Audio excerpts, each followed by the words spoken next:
Now we will see double fertilization and triple fusion. It is an important characteristic of angiospermic plant. Double fertilization process angiospermic plant की important characteristic होती है। ये double fertilisation जिम्नोस्पर्मिक plants में नहीं होता, उसमें single ही fertilisation होता था। वहाँ पर फूड पहले से बन के तैयार होता था, जबकि fertilization is not the guaranteed event. इसी को रिप्लेस करने के लिए दुनिया में न्यू टाइप के प्लांट्स आए हैं जिनको हम बोलते हैं angiospermic plant.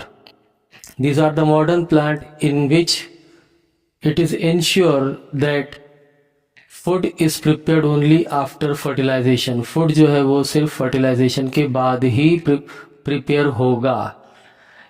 तो यहाँ पर 2 बार फर्टिलाइजेशन होता है, जैसे कि हमने लास्ट स्लाइड में देखा था डेवलपमेंट ऑफ मेल गैमेटोफाइट में, जिसमें पोलन ग्रेन से 2 मेल गैमेट बनते थे।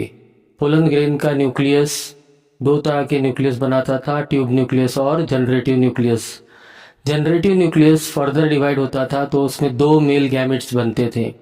उसमें से एक गैमेट पोलन ट्यूब के एंट्री करने के बाद पोलन ट्यूब बर्स्ट हो जाता है। After bursting of pollen tube, one of the male gamete is fertilized with the egg cell to produce zygote. पहला मेल गैमेट एग सेल के साथ में फ्यूज होगा तो जाइगोट बनेगा जो कि डिप्लॉइड होगा। क्योंकि मेल गैमेट खुद ही हाप्लॉइड होते हैं, egg cell is also haploid यानी सिंगल सेट ऑफ क्रोमोसोम होता है। दोनों फ्यूज हो जाएंगे तो डिप्लॉइड जाइगोट बनेगा। इसके बाद में हमने देखा था कि जाइगोट आगे चल करके एम्ब्रियो में बदल जाता है। Now, second male gamete is fertilized with the secondary nucleus. Secondary nucleus जो कि 2 पोलर न्यूक्लियाई के फ्यूजन से तैयार होता है, इसमें 2 सेट क्रोमोसोम के रहते हैं, डिप्लॉइड होता है, उसमें सेकेंड मेल गैमेट भी फ्यूज हो जाता है। तो टोटल 3 न्यूक्लियाई यहाँ पे फ्यूज होते हैं, इसलिए इसको ट्रिपल फ्यूजन बोलते हैं। First fertilization is called as syngamy, जिसमें 2 गैमेट्स आपस में फ्यूज होते हैं।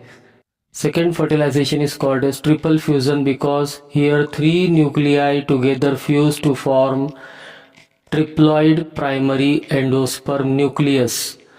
इनके तीनों के फ्यूजन से ट्रिप्लॉइड प्राइमरी एंडोस्पर्म न्यूक्लियस बनता, जो आगे चल के रिपीटेड डिवीजन करता है, माइटोटिक डिवीजन, जिससे बहुत सारे सेल्स बन जाते हैं। Through funicle with the help of phloem food को यहाँ ला करके डिपॉजिट किया जाता है, जो उसका फूड बनता है। Of course food is produce in the leaf और वहाँ से उसको ट्रांसलोकेट किया जाएगा with the help of phloem. तो फूड जो है यहाँ ला करके स्टोर किया जाएगा इस रीजन में, जहाँ पर आगे चल के बहुत सारे एंडोस्पर्म के न्यूक्लियस बनते हैं। Thank you. This is called as double fertilization and triple fusion.